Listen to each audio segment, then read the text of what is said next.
Vamos começar a aula de arte no material digital do primeiro ano do ensino médio. Esta é a aula 1 do segundo bimestre e vamos estudar sobre o espírito do tempo.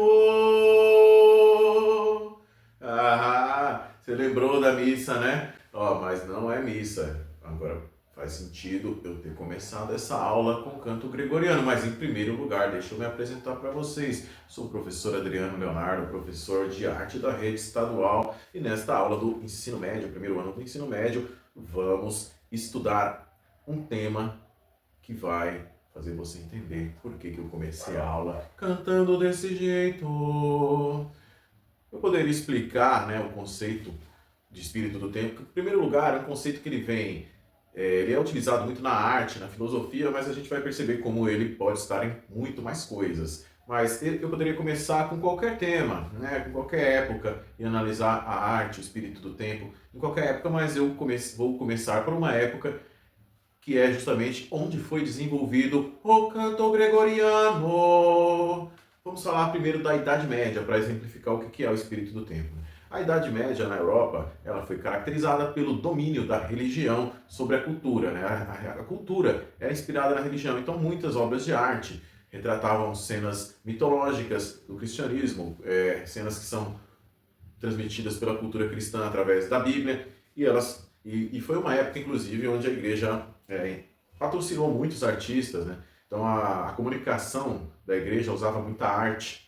A música também representava a ideia de adoração a um Deus, né, um Deus único. Então, por exemplo, o canto gregoriano, como eu fiz aqui uma brincadeira, né, ele se desenvolveu como uma arte nessa época, e a ideia era que todos tivessem uma voz única, né, uma voz que representasse a unidade do ser humano sintonizado com Deus. Então, o canto gregoriano ele tem uma característica que é o uníssono. Na música, o uníssono é quando todos cantam ali na mesma nota, né? Então ele tinha uma linha melódica apenas, né? Qual que seria uma forma da gente entender melhor isso, assim? Vamos supor que tem um desenho e esse desenho tem apenas uma linha. E existem outros tipos de desenho que tem várias linhas, né? Isso seria a polifonia. Quando um desenho musical tem uma linha mais grave, outra mais aguda. Isso foi o que se desenvolveu quando? Na época seguinte, que foi o Renascimento, a transição. Então houve uma mudança no espírito da época, mas não foi assim tão simples, alguém apertou um botão e mudou, né? Isso foi fruto de revoluções culturais. Então, no canto... Vamos dar um exemplo para vocês aqui. Vou pegar a televisão da sala e eu vou mostrar para vocês um exemplo aqui de canto gregoriano, coral gregoriano, e um exemplo de um coral polifônico, né? E como isso se relaciona com o espírito de cada época aqui. Quer ver? Ó, liga a televisão para mim aqui. Não tem? Tem a televisão, mas não funciona a internet. E agora? Rapaz, esse é um exemplo do espírito do nosso tempo. Uma era tecnológica, né? Educação digitalizada, material digital. No entanto, a nossa sala de aula não tem aí a internet banda larga funcionando. Isso mostra que o espírito do nosso tempo é o de baixo investimento na educação pública, a educação que é principalmente destinada à classe trabalhadora. E o que acontece? Você tem uma realidade e a escola não acompanha essa realidade, né? Isso é o baixo investimento na educação, é uma característica do espírito do nosso tempo, para você ver que não é apenas na arte que o espírito do tempo se manifesta na política, na cultura, nas relações sociais, nas relações de classe, né? Então, o exemplo da nossa escola aqui está aí sem o recurso, mas para isso, né, eu vou tentar usar aqui meu tablet, eu tenho um tablet pessoal aqui, vou tentar mostrar para vocês aqui um exemplo de canto coral gregoriano e de coral polifônico. Isso aqui é o canto gregoriano, vocês já estão ouvindo aí, né? Dá uma olhadinha aqui na imagem, ó. Tá conseguindo enxergar aí do fundo da sala, pessoal? Todo mundo tá vendo aí, ó? Vou levantar aqui, ó, para vocês verem. Tá vendo? Aqui é como se fosse um mosteiro, né? Vários monges cantando, e olha só, presta atenção. É tudo uma nota só aqui, ó. Todos eles estão numa sintonia, na mesma linha, no mesmo desenho melódico. Legal, né? Agora eu vou mostrar outro aqui, ó. Presta atenção.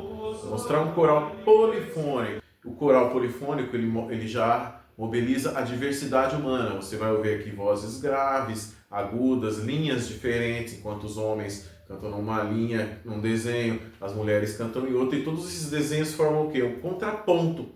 O contraponto é justamente a harmonia das diferenças. Então isso faz sentido na música da Idade Moderna, do Renascimento para frente, englobar diferentes desenhos, diferentes cantos. É um reflexo do espírito do tempo no Renascimento. Então vamos dar uma olhadinha aqui, ó. Presta atenção aqui, ó. Homens cantando, mulheres, ó, todo mundo cantando aqui, ó. As vozes não são iguais, né? As vozes mais agudas, mais médias. Uma sonoridade mais colorida, né? Ok, gente. Então, ficou claro para vocês que a arte, ela dialoga com o espírito da cultura, do tempo. Agora, a arte é apenas um espelho, né? Os artistas vão simplesmente retratar o que está acontecendo. Não é só uma forma de apresentar e registrar o espírito do tempo, né? É uma forma, os artistas podem dialogar, eles podem questionar, podem exaltar o espírito do tempo, podem questionar a cultura. Por exemplo, os renascentistas, quando eles colocavam o ser humano como centro da existência, do universo, eles estavam questionando o padrão da Idade Média, simplesmente por afirmarem um outro padrão. Então a arte, ela se relaciona, ela questiona, ela exalta, ela reflete de acordo com a visão crítica do artista. E meus amigos, eu vou agradecer vocês, mas esse foi uma pequena demonstração aí do que é o espírito do tempo. A gente nas próximas aulas pode pensar em outras épocas também, na cultura brasileira, aprofundar um pouco mais, mas espero que vocês tenham gostado da aula. Um grande abraço aí do professor Adriano, até a próxima.